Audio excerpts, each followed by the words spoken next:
The Get On Living Safely campaign is sponsoring this podcast to remind you to keep your spending in the community. Supporting local businesses keeps food on the table for our friends and neighbors. Follow them on social media and learn more at getonlivingsafely.com.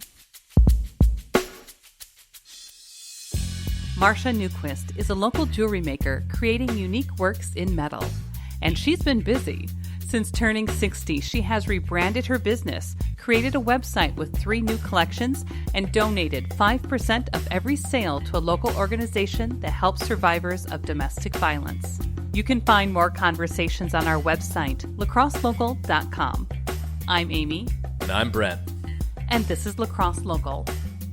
My name is Marcia Newquist. I was born and raised in Mineral Point, Wisconsin.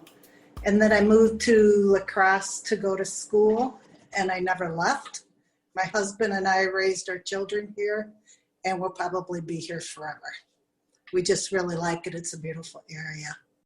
You know, being born in Mineral Point, which is just an artist's enclave unto itself, is that where you got into metal work, or where did that part come? No, interesting enough, Mineral Point was not like an artist town when I was growing up. It developed over the years. Because when I first moved to La Crosse, nobody knew where Mineral Point was. And now when I mention Mineral Point, almost everybody knows where it is because it's known for its tourism and its art. Yeah, it's a beautiful community. Yeah, it is.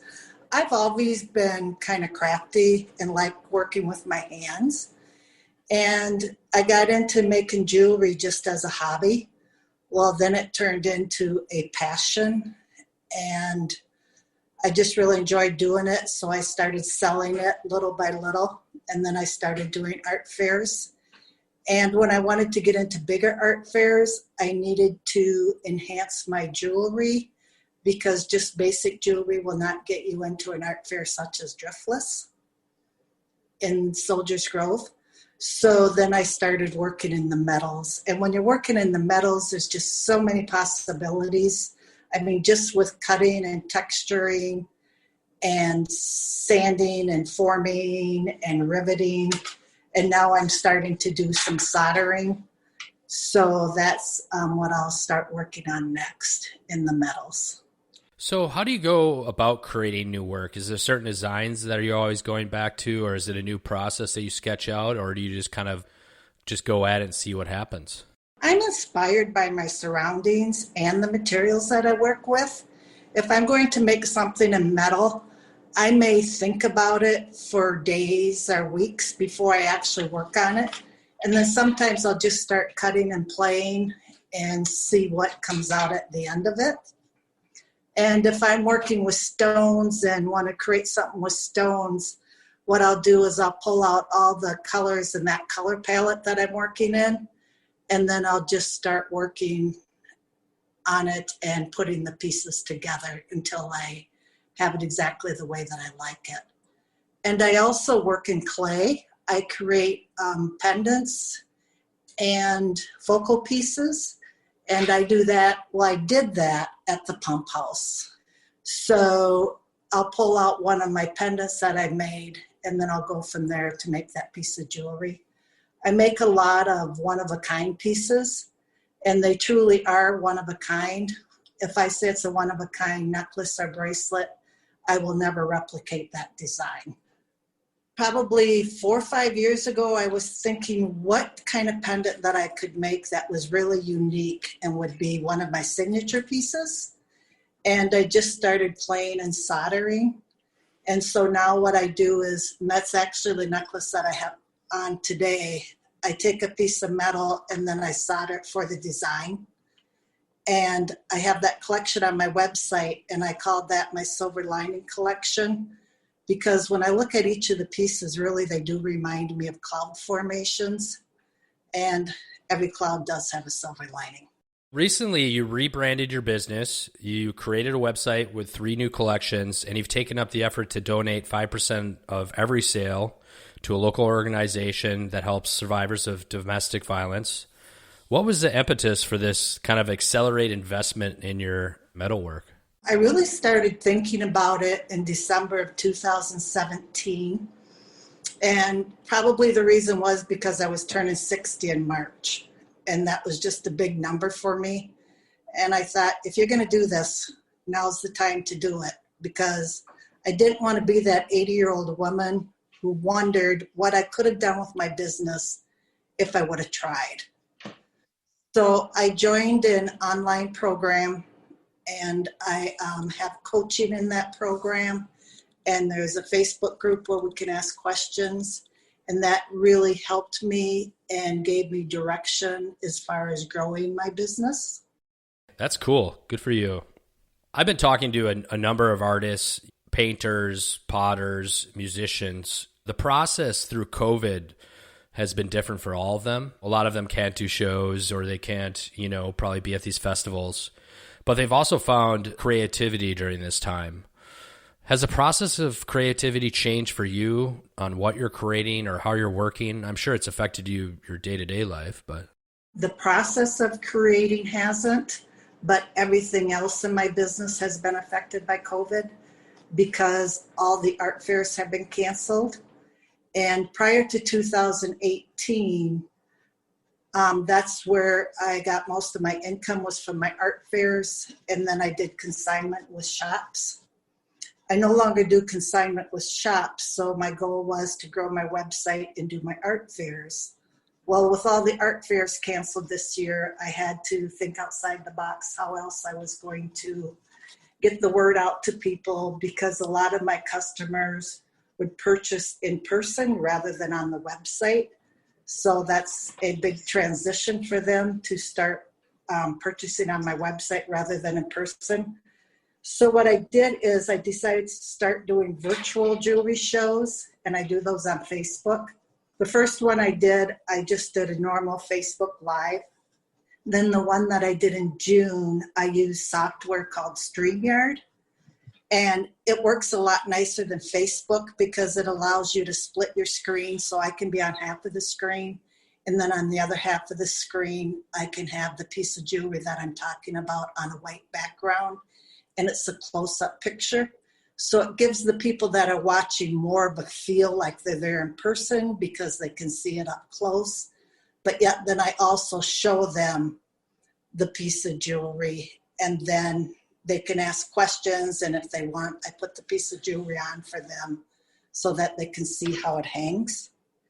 The other thing I've done since COVID is I try to do videos every week on Facebook and Instagram to reach the customers and have more engagement. And I also post every day on Facebook and Instagram and do Facebook stories. And then with my website, I customized it more. It used to be necklaces would just be offered in the length that I made them. Well, now people can order their necklaces from a size 16 inch to a 28 inch. I wrote a blog for how to measure your wrist so customers can order bracelets to fit their exact wrist, because a lot of times on websites they'll just have it to fit a size 7. Well, as we know, not everybody has a size 7 wrist. So I make the bracelets to fit their exact size, and I ask them to read the blog to make sure it fits properly, and that's worked out really good. And then I've also, for my earrings, I've added that they can order 2 different wire types. And what I did most recently for my website, I added a jewelry rewards program. And what that is, when people purchase jewelry, then they get points towards a gift certificate, and they can get points just for creating an account for the rewards program. They get a $10 gift certificate if they refer someone and that person purchases from me. So it's encouragement for them to purchase and also to share with their friends. And then I decided, since we can live, without my business, so I felt like this was really a time to give back to the community. And unfortunately, there's still so many families that are out of work or just getting back to work and playing catch up. From April through June, I donated 20% of all my sales to the Wafer Food Pantry. And then after I did that, I did an interview with Erin, who was the executive director, to help kind of get the word out. because before I started donating to them and reading about them, I had no idea how much they did. I just assumed it was a place where people could come and pick up food. It sounds like you've stayed busy. I mean, adapting that way in such a short time period is very commendable. You know, you already have your hands full with these online endeavors. What's something you're excited about, or what's next for you that's coming up? I'm going to continue to work on building my website. And right now I have limited collections. And the reason I do limited collections is because I don't want people to think that I have mass-produced jewelry. I make each of the pieces, so when they buy a piece, they know that they aren't going to see it on everybody else, no matter where they go. And also, I'm going to start adding more of my one-of-a-kind pieces, because those were most of the pieces that I would sell at my art fairs. Well, now that I don't have my art fairs, I'm going to concentrate on putting my one-of-a-kind pieces on my website. And also, I'm really going to dive into Pinterest to help spread the word about my website, because that is more like a SEO tool rather than a social media tool. And what I mean by SEO is it will help Google find it.